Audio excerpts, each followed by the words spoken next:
Oh, by the way, I had to look around, guys. I found a container of Pepsi Peeps. Oh my god, this is hard to find, by the way. I had to go to two different stores, and I had to look specifically for it before it even was at the stores. It's not at all the stores. I had to go through the websites and find what was not at the stores, and then even the stores that said that they had it did not actually have it. And there's only one container left from what I saw. One bottle left of Pepsi Peeps.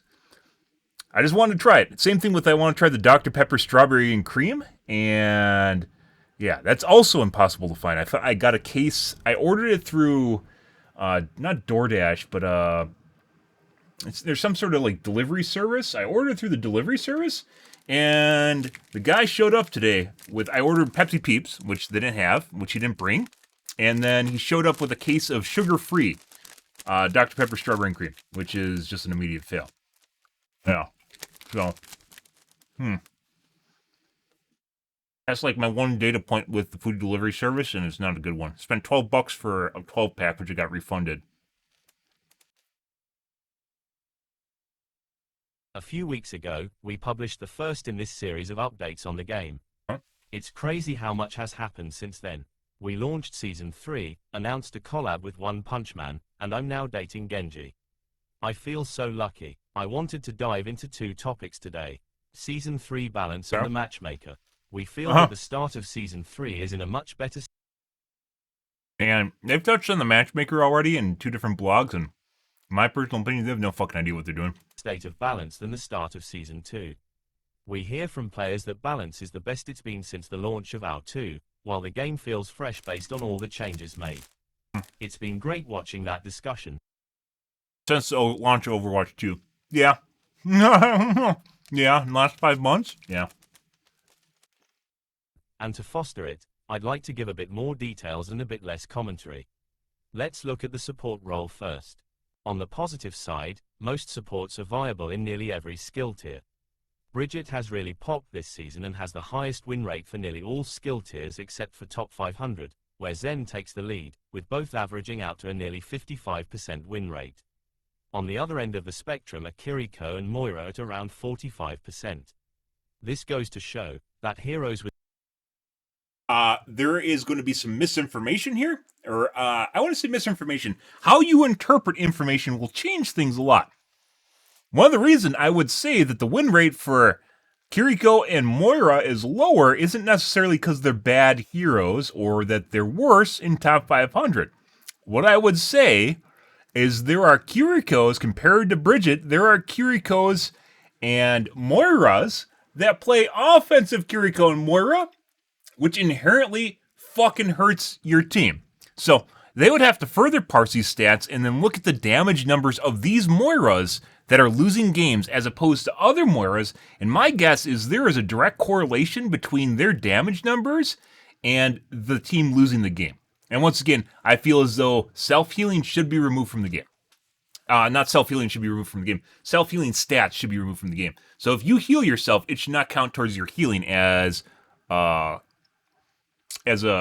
healer, and it does. If you guys didn't know that, you can heal, and in any other character, you heal yourself, and it doesn't matter. But if you heal yourself as a healer, it counts towards your healing stat. Why? I have no fucking idea, but it does. Yeah, so your stats can be deceptive if you're running around the map self-healing just yourself. At the end of the match, you're just taking a shitload of damage. I guess there's a point to be made about mitigating damage, right? Like eating damage that other people aren't. But that doesn't show up anywhere else in the stats. So immediately out of the gates here, guys, which I don't think they're going to mention this because I haven't looked yet, but immediately out of the gates, I am going to stipulate that those two characters are very popular DPS characters for support. That as well as Bridget and Anna. Not Bridget, Anna and Baptiste are all very strong contenders for DPS characters, especially Baptiste. Not so much Anna, but Baptiste because he has an offensive ult. And as such, he can use it to create more damage, right? Yeah. I would say there is a very, very strong correlation here between DPS numbers on these characters, damage done on these characters, and the losses. And you could definitely, if you have stats, once again, you could figure this out. You have to know what you're looking for in stats. But immediately, I would say that those guys immediately stand out to me as characters that are going around trying to one trick as DPS at top 500. And they're performing worse.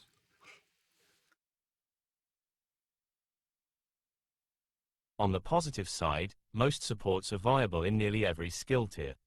Bridget has really popped this season and has the highest win rate for nearly all skill tiers except for top 500, where Zen takes the lead, with both averaging out to a nearly 55% win rate.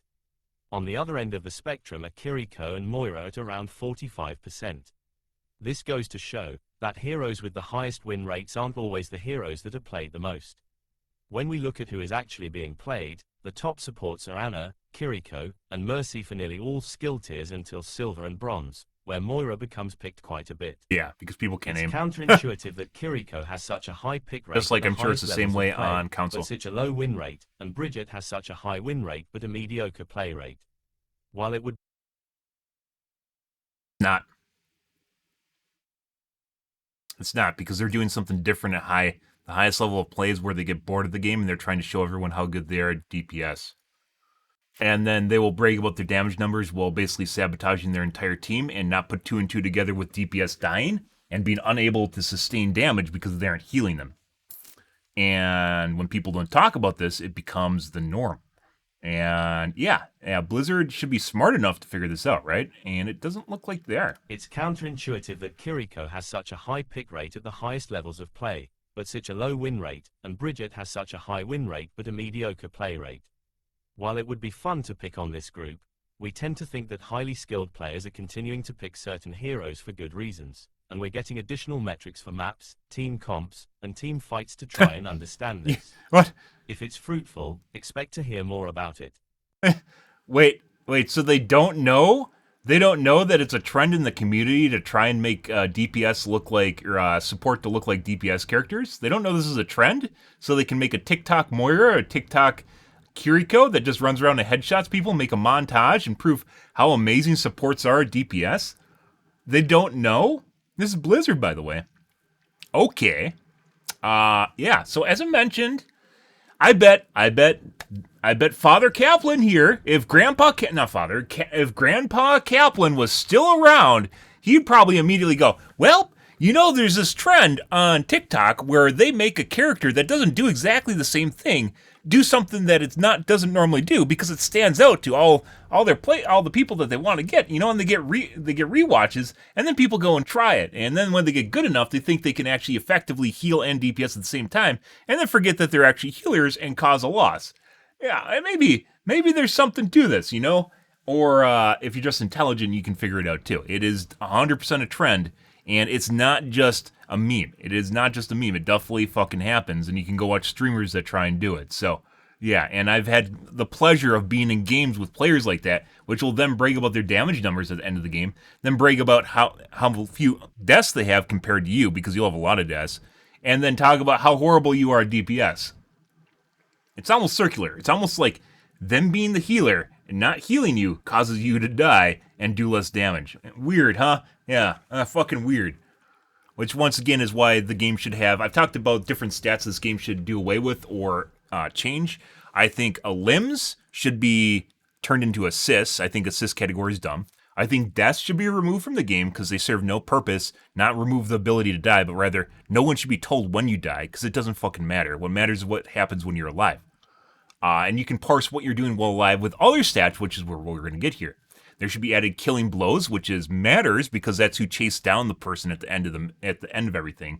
So while assists, I would say, matter more than killing blows. Killing blows still matter because that is an ability for someone to secure a kill, and that matters a lot when people can get away and just survive. Killing blows do matter, and I don't think Blizzard did it right by removing it. Assists right now in the game have no functional form, just like mitigation doesn't, which we're going to get to. Death should be removed. I think, in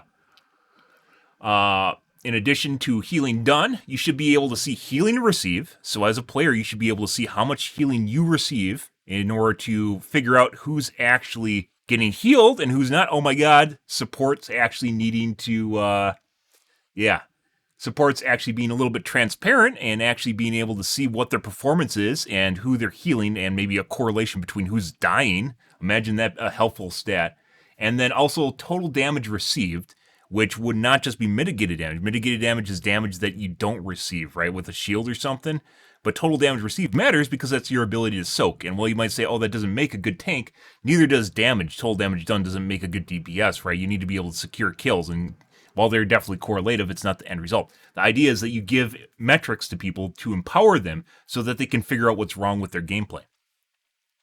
Yeah, so their current metrics in the game, I think, are faulty, and they need to be done away with. Deaths, in particular, are not useful. You go, oh, someone died X numbers of times, and then all the other stats that they have, as Farah, I see this a lot, as all the other stats that you have, including your limbs and damage done, even if you're the top on your team doing it, so you die twice as much, but you have like 30% more of your limbs and healing than or damage than everyone else, and all they look at is your deaths, there's something fucking wrong. And if you can go and you're there at the beginning of the battle, you die first, and you get back at the end of the battle, and you do more damage to help with it, and that can be the difference between you winning or losing, that matters a lot. So your ability to reinforce is going to be different with different heroes. Certain heroes are going to be able to die more often than others because of how fast they move. And Farah can traverse the ground, traverse the map, and get over stuff that people otherwise can't and get back to the battle faster. So, deaths I don't think matter at all in this game, and killing blows I think do matter, and they aren't in the game anymore. And I don't even know what the assist category is, to be perfectly honest, that currently is in the game. Assist in other games is basically you touched a hero that someone else has touched, and it basically counts to you. It doesn't fucking make sense. I don't understand how assists work. You can probably look it up on the wiki or something, but it doesn't make sense. The way it works in the game right now, it doesn't make sense to me. So, yeah, like if you heal someone, you touch someone else, that should be an assist in any other game, right? Or if you touch the same person that is someone else is shooting, but you don't get the killing blow, that's an assist, right? And assists are very, very, they matter. That's basically your participation in the battle. And the amount you participate is basically your damage. And killing blow is your ability to secure the kill. Those are all things that matter. It's like when they made the stats category, whoever makes stats categories like doesn't write down what they're supposed to be, right? Like, what is the purpose of having this stat? And you have to write down the purpose of having the stats. Deaths does not give any purpose. This is not fucking MOBAs. You don't give gold to the enemy team by dying. You can say you give ult charge or something like that, right? So you are contributing ults to the enemy team. But that's overall pretty negligible at the end of the day compared to what you are accomplishing in the match. Yeah, and even then, for instance, I'll have a lot of damage done, for instance, and as Farah, I can't always use my Q, even if I want to, because picking and choosing when you're using your Qs depends an awful lot on which character you're playing and what you're doing and what's going on in the game. There's oftentimes where I'll sit on in a Q for maybe the entire round in control point because I don't have an opportunity to use it. If I just fire it off and die, that's worse than not using it at all, right? Yeah, you have to at least secure 1 or 2 kills, and if a Mercy's around, it has to be 2 kills because she's going to res one of them. So even if there's a Mercy around, you have to kill the Mercy because that's the only option is killing the Mercy. If you don't kill the Mercy, she's just going to res whoever's there because res is OP and no one talks about it. Anyways, yeah, stat-wise, even the stats in the game don't really make sense what they picked out. Like mitigation and assist mitigation don't do anything. You can't pull any meaningful numbers from assist or mitigations in the game right now. I don't know why they have them.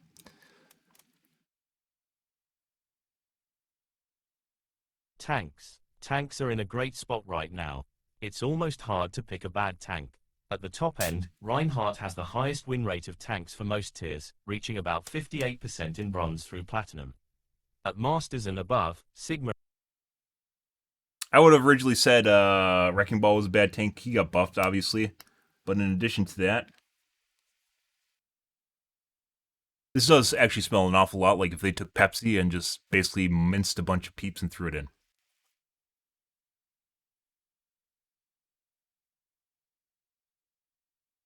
That's not bad. It's actually kind of like Pepsi Lemon. It's like Pepsi Lemon with a marshmallow flavor. That's actually not... I hope they make this a normal flavor. They aren't, by the way. I think because they actually pay tribute to Peeps. Yeah, this is pretty good. This should be a normal flavor. I'd actually pick this over Cherry Pepsi, I think.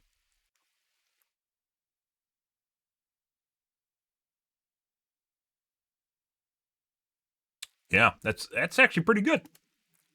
Tanks. Tanks are in a great spot right now. It's almost hard to pick a bad tank. At the top end, Reinhardt has the highest win rate of tanks for most tiers, reaching about 58% in bronze. I'm sure at the high end platinum. it tapers off. At masters and above, Sigma edges him out and sits at 55% in top 500. I don't even know Hog why he is performs struggling a well top bit, 500. even though there are still situations where he can be successful. Shield is very situational Winston now. and Zarya can perform well at certain ranks, and the rest of the roster is solid across all skill tiers. Wrecking Ball is probably the biggest tank topic in the community Yeah, right now, with takes varying. Some think he's he's overpowered, not. others feel that he is in a good spot, and still, others think both, and flip-flop. I think people are not used to Wrecking Ball and basically the harass kind of style from a tank, and that's what he does. That doesn't mean, by the way, a Wrecking Ball will be good. If you huddle, you can minimize his ability to harass if he sits around with your team. Possibly, Wrecking Ball needs a little bit of a nerf to his ult, maybe by increasing reducing the generation time, so making it take longer to get his ult. I think would be permissible, not necessarily reducing its usefulness. But otherwise, I don't think Wrecking Ball is OP. I think people are just adjusting to him right now, and he'll be fine. Maybe with a tiny nerf to his ult. I would say if any tank, they over nerfed Hog. They just need to nerf his hook, and instead they nerfed his gun and a lot of his mechanics. And just nerfing his hook was really what people had a problem with. And I'd say Widow has a worse problem. So, yeah. But otherwise, tanks. I mean, there's tanks you just don't see. Diva is actually, I'd say Diva's a problem too, because she can actually just brute force down anyone she wants to. I don't know if anyone else has, I don't know if anyone notices this, but I notice as Pharaoh when I get a tank that is angry with me or just has a problem with me, you'll get a tank that will literally just dive you and DPS you down and you're dead. And that's basically it. Diva being particular, because she can dump all of her cooldowns while using a shield at the same time. And that is very difficult to deal with. You'll usually just die unless your healers are paying attention to you. I'd say Diva's probably a decent prom. Otherwise, no, I think tanks are pretty good too. Some think he's overpowered, others feel that he is in a good spot, and still, others think both, and flip-flop, back and forth. His win rate is among the top 3 to 4 tanks at most tiers and bounces between 51 to 55%. His pick rate is lower in the metal ranks, increasing as players' skill rises. By top 500, he is far and away the most picked tank. No, We think that this has enabled other heroes to stand out in the current meta along with Wrecking Ball, but we are keeping an eye on him and want to make I sure don't think that it's players changed don't really get anything. fatigued by seeing too much of the little guy. I don't think it really has changed much of anything with the way people are playing. You don't really play around Wrecking Ball because he's a flanker. It means that the Wrecking Ball needs to play around what's happening in the game, which means he has to get to battle and harass when the brute force of one side meets the other side. When the lines meet, he has to be there fucking around with the team that's meeting. He has to be the blender in the middle of this shit, right? If he's not there while this is happening, this team's going to fold because they only have 4 players. He has to be the blender in the middle of the shitstorm. And if he's not, that's basically you're just going to lose. It doesn't really matter. You can play all the flankers you want. And that means someone's going to get left out at the end of the day. Like a Kiriko, what maybe like all flankers like Genji, Tracer, Wrecking Ball, Kiriko, and Moira, or maybe substitute one of them out for Lucio. But even then, I don't think Lucio would work because you have targeted heals and it's too hard to group everyone together. So Lucio wouldn't work with it. So maybe you could have a bunch of mobile heroes all together.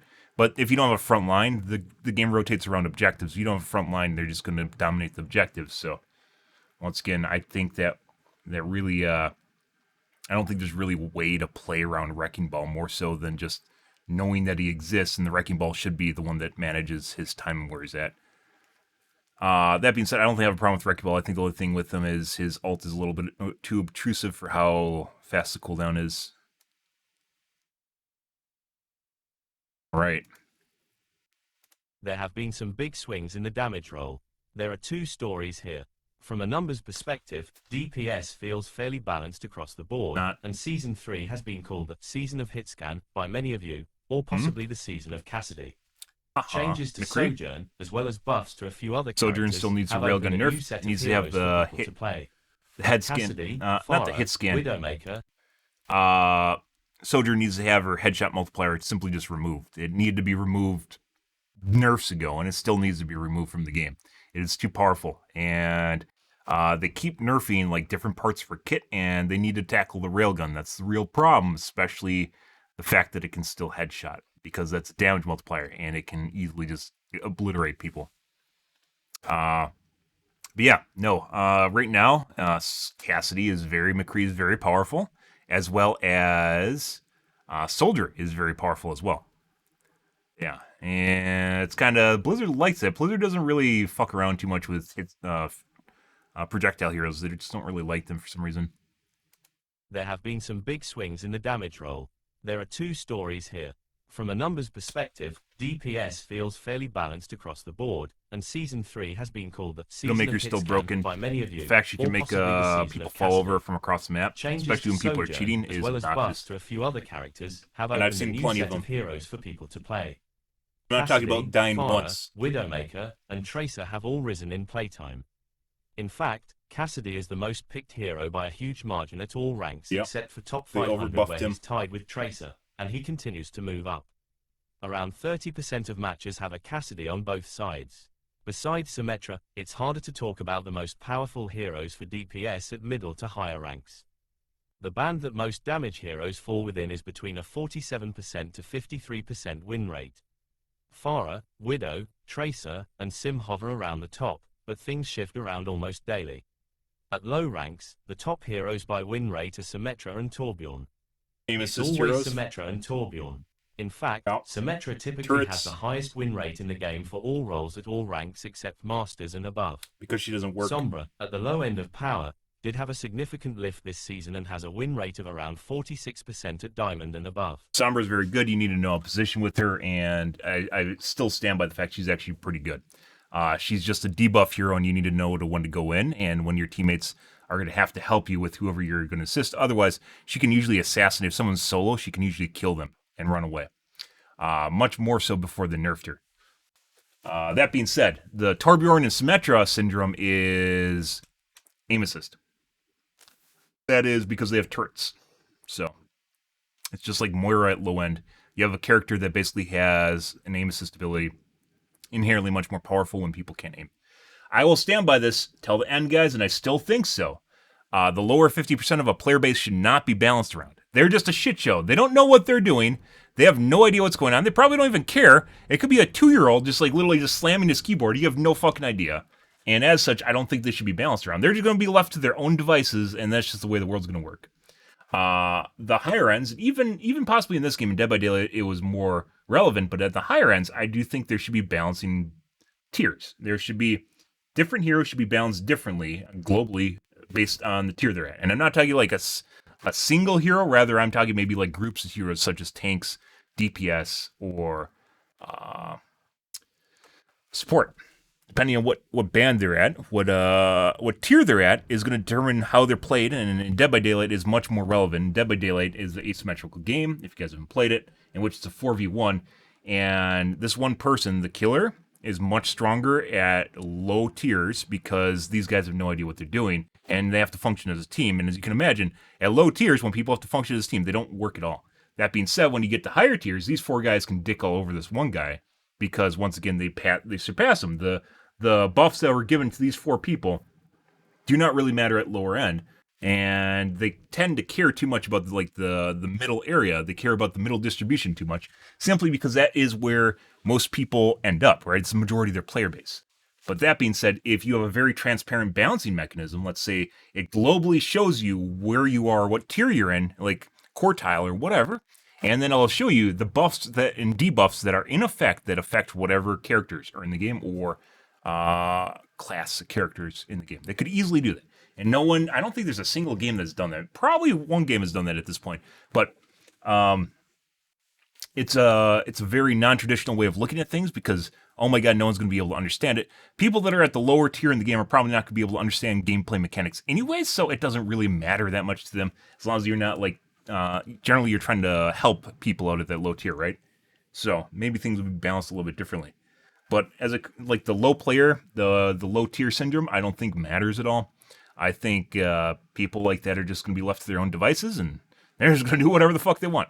So balancing around them is pointless and it hurts the rest of the game with people that are actually trying hard. They're tryhards, right? They're trying hard. And balancing changes at the upper end are going to affect them more. Not saying, by the way, completely throw out everyone except for the top 1%, but rather that the top 50% matters a lot more than the lower 50% that have no fucking idea what they're doing and they're probably going to continue playing regardless of what's going on in the game. So it doesn't really matter. And if they want to get better, they can. And then maybe they'll end up in the upper tiers. Yeah, but Torbjorn and Symmetra, it's not because Symmetra's OP or Torbjorn's OP. It's because they have turrets and they do aiming for them. So at the lower end where people cannot aim, it makes a lot of sense that these heroes are on top because they have turrets that aim for them. And I can imagine a Cassidy on controller. I can imagine McCree on a controller running into 3 Symmetra turrets, trying to go like this and aim up and shoot the thing on the ceiling. And I'm sure he just falls over. The rest of his team wonders what's going on. A Mercy will try and res him right in front of the turrets, and she'll die to the turrets before she gets the res off. Stuff like that. I can only imagine what bronze is like. Yeah, just right out of the gates, trying to balance around that. This is why, by the way, parsing your stats is incredibly important.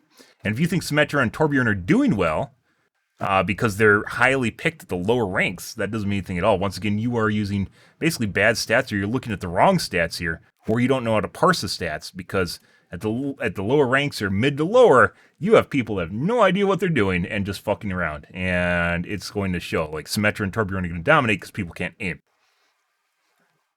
Welcome to the world, right?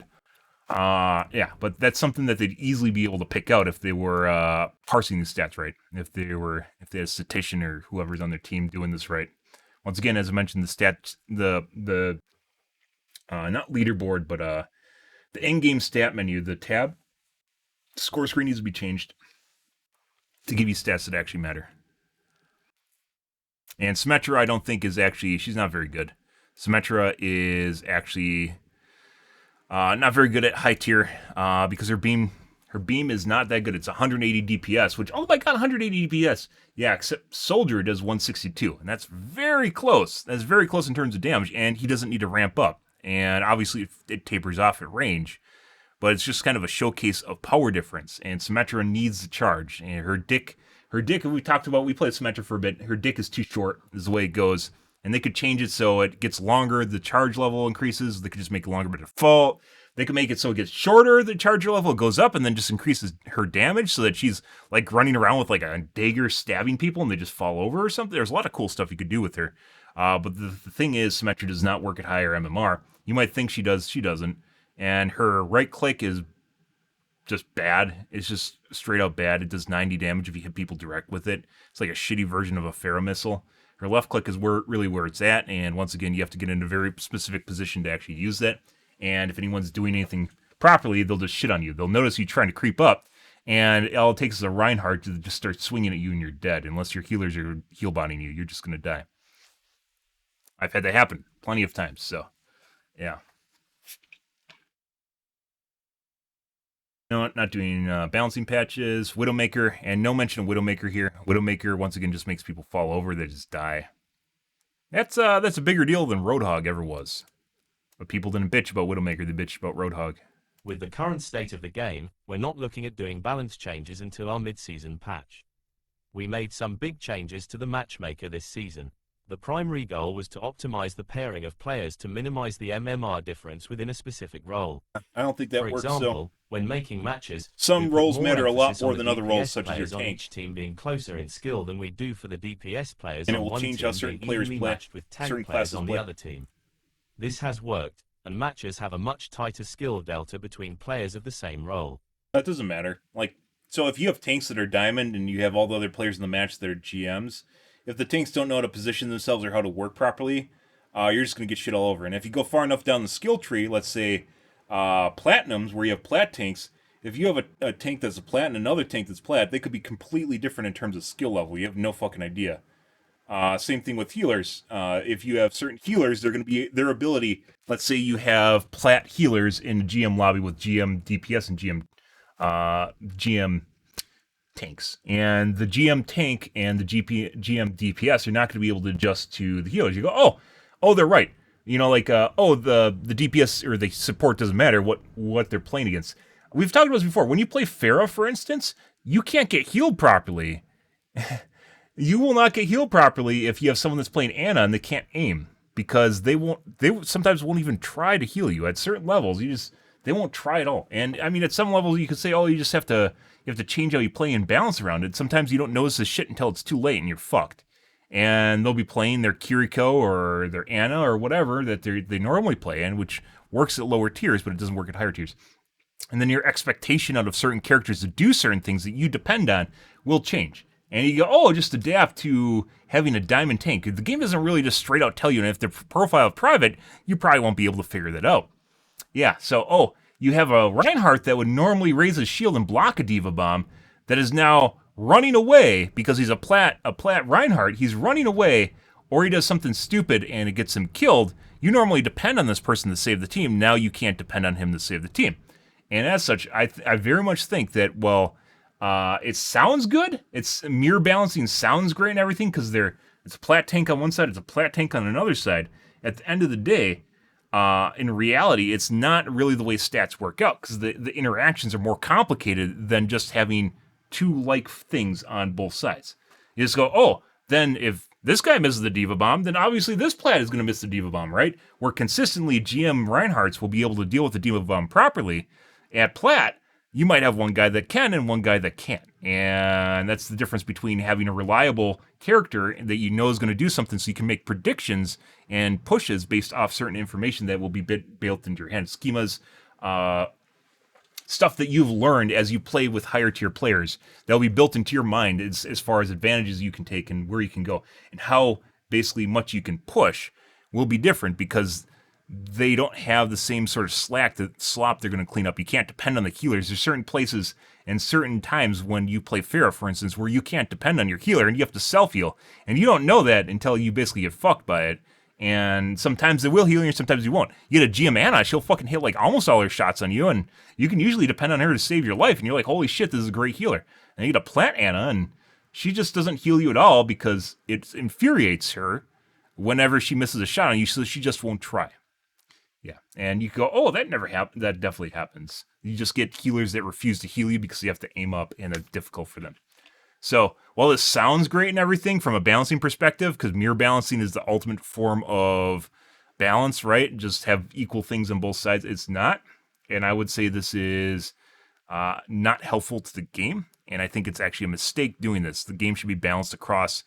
The way it was before was they didn't even have what they said in the DPS blog, or the MMR blog too, that it was balanced, the game was balanced across the roles, like across everyone, but it wasn't balanced within the roles. So within the roles it's now balanced, but at the same time, it's still not balanced across everything, right? Not everyone's GM, where before they'd have GM or plat or whatever the range was, right? It would be across the entire team, and you'd have a plat Anna and a GM Anna on one team, right? That's obviously less balanced than this now. But the fact is, before, like in Overwatch 1, you used to have everyone was GM, right? Everyone would be on the same playing field. And now it's not. I don't know if this is because they're lacking players or because they will just want to stick out their dick and start a trend. But as I mentioned before, it very much feels like the MMR system in Overwatch 2 is new, or there's new developers, and they think they could do a better job. And they're basically just trying to make a pissing contest with Overwatch 1 Matchmaker, which was, in my opinion, pretty good. And it seems an awful lot like they're just doing a really horrible job with it. So, yeah. There have been some other positive effects to these changes. In ranked, queue times have dropped, and for high skill matches, they've dropped significantly. Average match quality has also risen. Yeah, because you don't need to have all 5 players be GM, right? Yeah, this is the end result is faster match times, and I guess this is what you get. And hey, look, we can now have 2-minute queues. But at the end of the day, you're not having GM matches anymore. It's like, who's going to get are you going to win with the RNG plat, or is the other team going to win with the RNG plat? Because the further down the tree you get, the further down the skill level you get, the less reliable people are going to be. So, yeah, as with any sort of compromises in the restrictiveness of the matchmaker, you're going to have faster queue times. Sure. There have been some other positive effects to these changes. In ranked, queue times have dropped, and for high skill matches, they've dropped significantly. Average match quality has also risen across the board. Also, matches with longer queue times are typically of a higher quality now than they were previously. Previously, the longer a player waited, the looser our restrictions on the skill difference could potentially be. This is still true, but that range should be more condensed. Yeah, I guess that's a positive effect, which is people that are on the extreme ends of the spectrum now don't get grandfathered into basically a match because they're they've waited for so long, which is a problem for sure. So is this better? Not necessarily. I don't think like how long should you wait before you get a GM match? You know, at the end of the day, this comes down to the needs of the many outweigh the needs of the few. So you have people that are in unpopulated regions and they get in unbalanced games. That's just the way it's going to be because you have no one around. They could offset this where they make it more restrictive once again, including maybe they do, including interclass. I guess you could say interclass ranking, interclass balance between both sides. Maybe they do,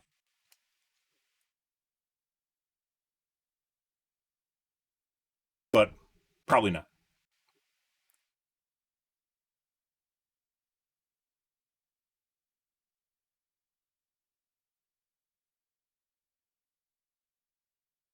However, there have been some downsides to these changes, some of them unforeseen. Queue times have risen in unranked a bit, and for groups with large skill differentials, they've risen quite a bit. We've made changes here, and queue times for unranked are already moving lower. We've also heard from players that they're experiencing large win-loss streaks in-game. Yep. To be clear, we don't try to cause or prevent streaks based on an ideal win rate for players. We're studying these reports and will share more information when we get it. I talked about this, and I've mentioned this back when I played Heroes of the Storm. Heroes of the Storm very much hypothesized it had a 50-50 win rate. Your character you're designed, who you are matched with, is designed to make you sit at a 50% win rate in that game. Unless you're in a pre-made, which completely throws off the matchmaker, because they can't gimp you when you're in a pre-made. They can try, but when you're in a pre-made, especially like you get a 4-man and a 5-man stack, eventually it gets to the point where they can't they don't have an option to put a ship player in with you, right? Yeah, so you can get around the forced 50% win rate. I talked about that a long time ago, and apparently now other people are talking about forced 50% win rate. Yeah, I fucking need to tweet this shit, guys. I really do. I swear to God, I'm the first person that ever pointed that out. That was like in 2018. That's a long time ago. Fuck. I don't think I pointed out. That's back before I started ingraining tweets in, ingraining basically thoughts in Twitter. So if it became big, like it would actually, I could reference back to something. Always ahead of the curve. No, you didn't. I know. All you have to go off is my word now. The issue that we're hearing most from our players is encountering people from vastly different skill levels in their ranked games. Prior to Season 3, the worst 5% of Grandmaster level matches would have players 7 divisions apart, the equivalent of Gold 3 to Silver 5. That was... When we initially shipped 2.3, this leaped to 12 divisions apart or greater. We have made numerous changes since then, and are making changes almost daily, and this has now been reduced to 9 divisions. We have additional Gold 3, changes planned for the mid-season top patch that 500. should improve this further. Okay. Okay, that's it. Talk to you all soon, and I'll see you in-game. Yeah, no. I don't know what they're doing with their matchmaker, but this clearly is not correct because there are a lot of anecdotes here that there are people with weird games where they're oodles of ranks apart, and it makes no sense. So they have a forced limit somewhere. They have variables that are wandering around, and they can't nail them down, which is kind of funny in and of itself. So either they're lying to us, or they think this is actually fixed when it's still broken. We talked about this during the MMR bit. By the way, I do think this is a great flavor. This should actually be around. I had to hunt for this shit. This definitely should be around for longer. It's pretty good. But it can't because there's Peeps in the name now, so they could have made a marshmallow flavored soda that wasn't Peeps and then kept it around, but now they probably have to pay royalties to Peeps, so they're obviously not going to keep it around. Just like Baja Blast, they generally don't sell in the stores because they basically have an agreement with Taco Bell, and as such, it's their drink. The closest thing you can get is Shark Bite, and Shark Bite's pretty good.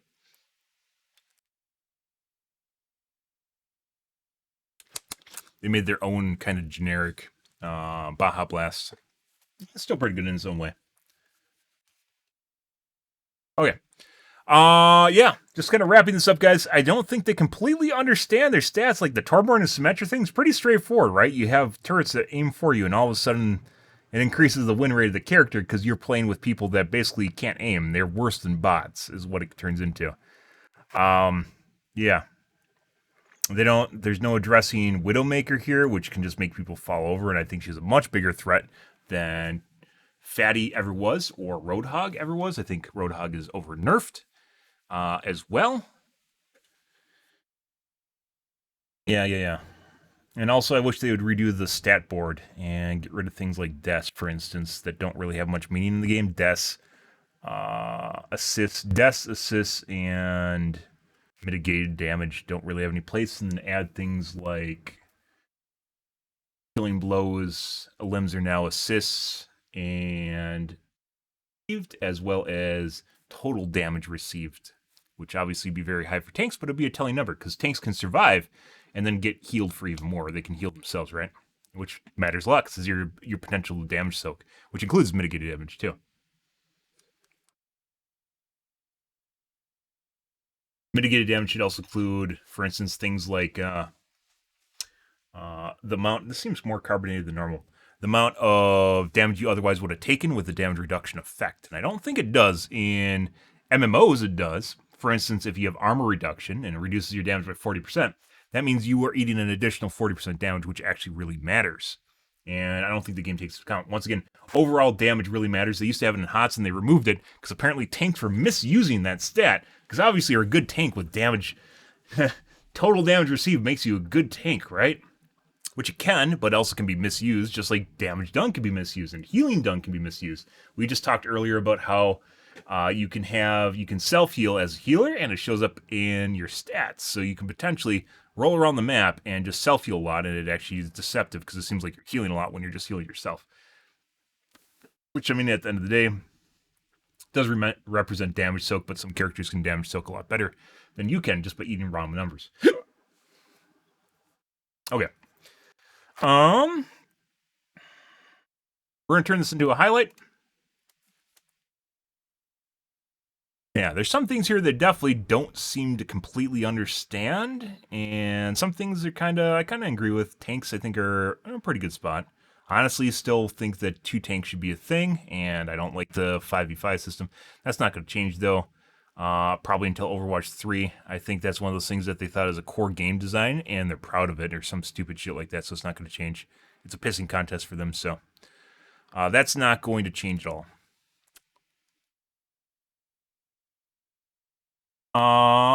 Let's keep going here. I'm gonna have to wait a little bit for this to buffer. Let's take a look at the rest of Reddit's. Oh, let's take a look at the comments too. Before we depart.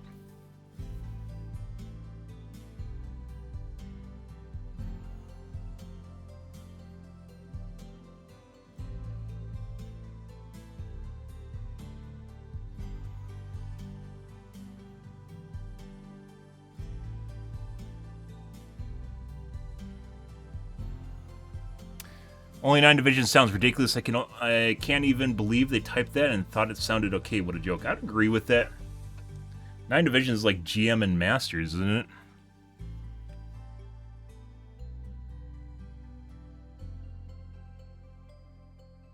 I only play quick play in Overwatch 2, so I'm playing and often see players on the other team that are GM in top 500 titles. Sure, there are going to be some gray area different with roles, wide range of groups, but it still feels wrong. I also see them. I think that has a lot to do with them having the fucked up system where they said that their outward facing rank isn't the same as the internal matchmaker rank. Once again, I don't really understand why that's a thing. Your title should definitely reflect your internal matchmaker MMR, and it doesn't for some reason. Once again, band-aided systems from Overwatch 1 and 2. I'm not sure.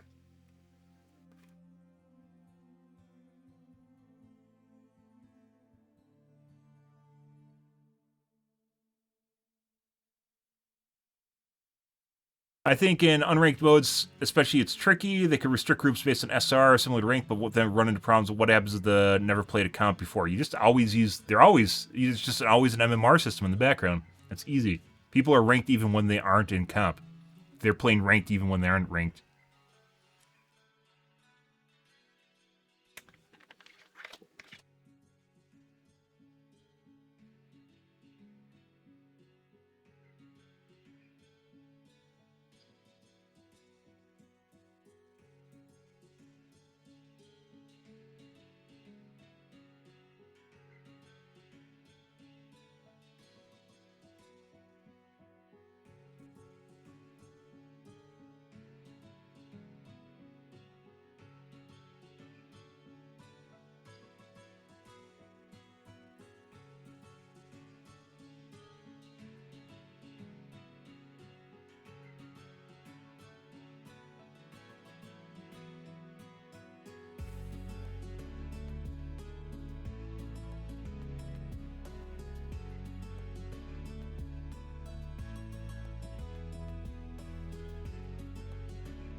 Yesterday I had a game with Plats and Bronzes, utterly bizarre. He doesn't say what rank he is.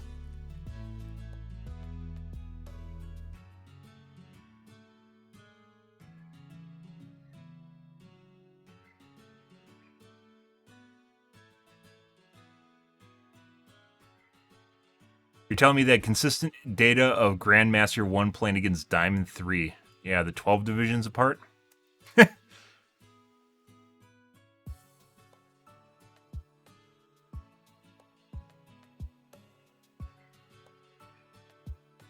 How the fuck do they ever consider reduction to 9 entire divisions an improvement?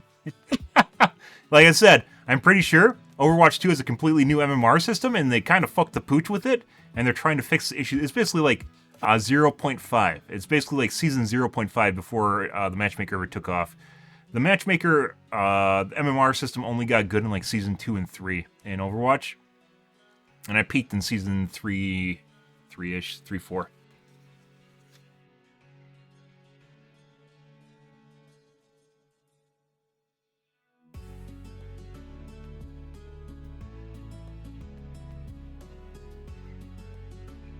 They're trying to reduce queue times at all costs. I guess bad matchmaking, less players leave than waiting 10 minutes for a match. Yeah. And the only time this should actually happen is people that are at the bleeding edges of the spectrum, which will be bronze and top 500. So, I don't know. That's once again, needs of the many outweigh the needs of the few. I wouldn't say that this is actually working. I don't think they need to prioritize match queue time. When people are at the opposite end of the spectrum, everyone's going to be in the middle of the distribution, and like plat or gold and plat and diamond maybe. Majority of players are going to be in the middle of the distribution, very easy to find matches for, and you're only going to encounter long queue times at the bleeding at the edges. And once again, on the low end, you could sacrifice. On the low end, you can sacrifice. How constrained it is, because it doesn't really matter. Once again, lower 50% of the player base doesn't really fucking matter. Top end, you can't sacrifice at all, because those guys really need other top 500 players to play with them. They need to have those players to play with. And that really fucking matters. So, once again, they don't really completely understand what they're doing, and even if they're sacrificing consistency in a match between ranks, they don't need to do it at the low end. They only need to do it, or they don't need to do that at the high end. They only need to do it at the low end. Because the low end's going to care about queue times because they're just playing for fun, and at the high end, they really need to have consistent matches. So, like, this doesn't need to be enforced across the board, and at the same time, I don't think it's an answer for even both tail ends. I think it's only an answer for the lower tail end, which is bronze and silvers, which is where people are gonna. I think they said the majority of players place in silver or something, like silver 1 or something, the high end.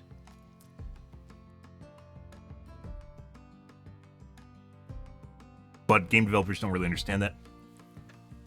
Kinda interesting.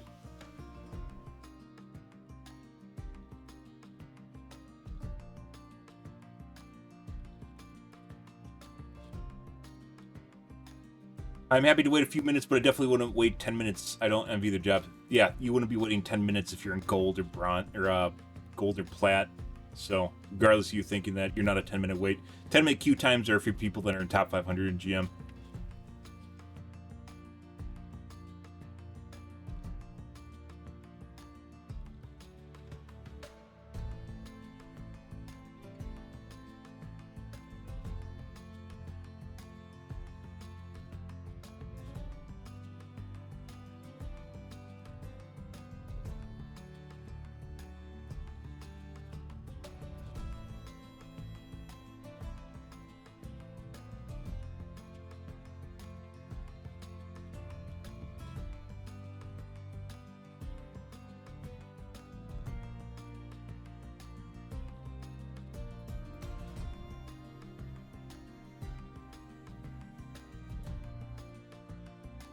I feel like the real issue is lack of a mirror. We talked about mirror balancing. Wouldn't mind having a bronze tank if the enemy had one too. I guess if there's 12 divisions of difference, that's a lot of fucking difference. They said they're doing mirror balancing though. Yeah. We were told that season 3 added the exact thing, but the community sentiment seems inconsistent. Yeah, we talked about the anecdotes, which seem to be still floating around. So something's broken or they're lying.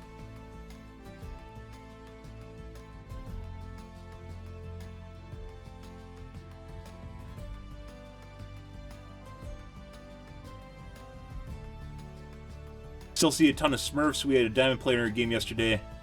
A total of 4 comp games on the profile, and they destroyed the entire lobby. A lot of cheating.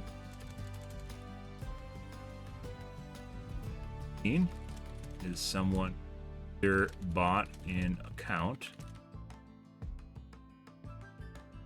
comp because they're reported in quick play. Balanced, making the cheating is a huge problem in this game, just like other ones. Right now.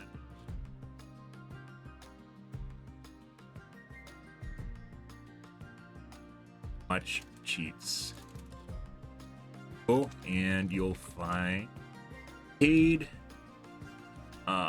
public forums.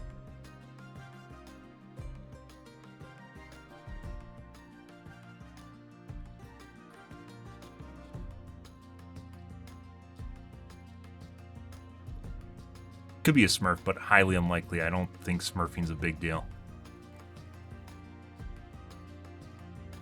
Still pretty convinced they're desperately trying to congeal their hemorrhaging player count. Yeah.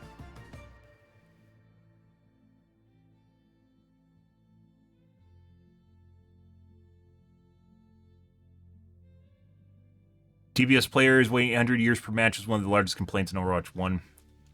Loudest complaints in Overwatch 1, not largest. I mean, I guess I played during the heyday, but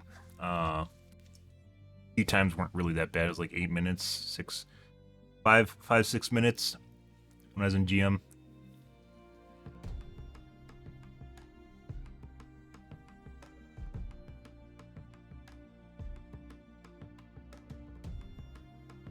Matchmaking is absolutely hiding the player base as being pretty thin. Yep.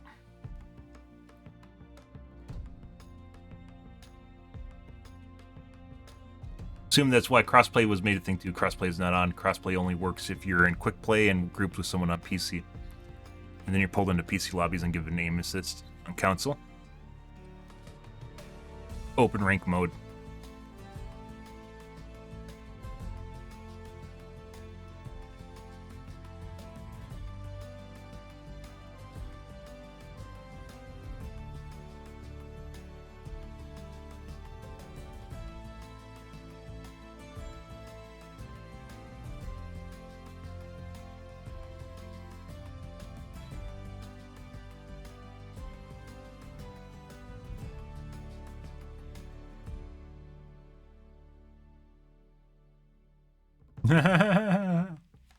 Cassidy's the most picked hero by a huge margin, all ranks except top 500, where he's tied with Tracer, and he continues to move up.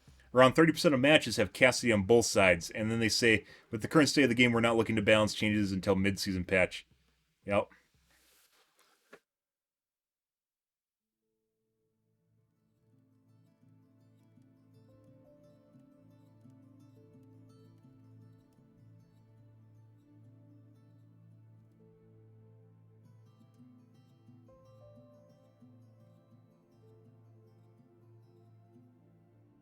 SR and MMR are supposed to be the same thing. ELO, SR, MMR are supposed to be the same. They're the same word for different, like the same thing, just like an SBMM. Skill-based matchmaking is obviously going to have a number in the background that's going to adjust things. Different names for the same thing. Depending on which game you're playing, we'll change the name because they call it different things.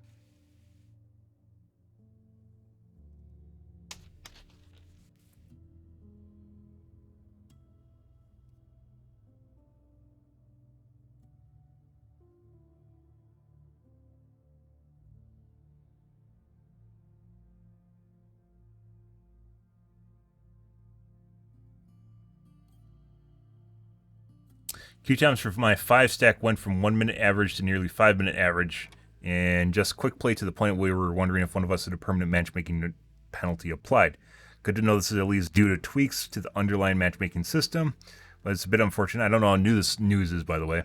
But unfortunately, large skill gaps are plagued by this. I guess you can't optimize a system for every group composition at once. Notice this too, so more than one person. There you go.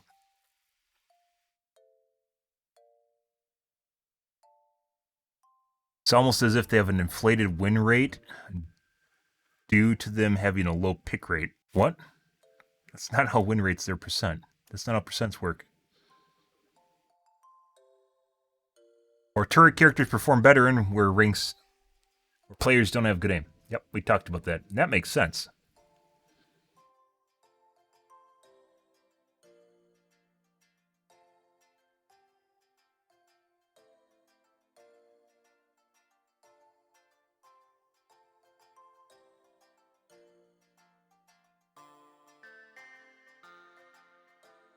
So Kiriko is one of the worst heroes in the game at the moment. You wouldn't think so by looking at the way people talk about her. She's not. Definitely not. Once again, we talked about DPS Kirikos and DPS Moiras when we covered the patch notes or the dev blog. Yeah.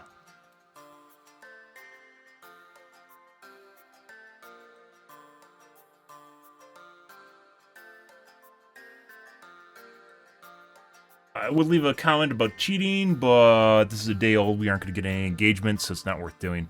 Okay, moving along. We'll add this to our upload.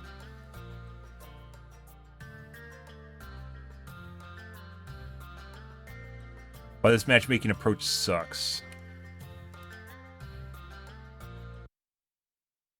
Player will be paired with one player of the opposite team. If you're Plat 1 support, the other team will at least have one other Plat 1 support. There will still be sometimes matches with large range of differently skilled players, but in these cases, the teams will be more like mirror images of each other. So this is trying to say if you're GM, you might get diamonds on your team, but like the diamond on your team is also a diamond on the other team. The game changes a lot when you have players that are like very, very low rank in comparison because the speed of the game is different. I'm playing GM tank. I'm expected that I'm playing with GM supports. They understand the tempo I'm playing at. A whole game of tank is getting away with as much as you can. You need to find the limit of you can get away with as much as you can without dying. If I can't tell the difference between one game I have a GM support and the next game I have diamond supports, it's going to be very, very hard for me able to gauge what the pacing of.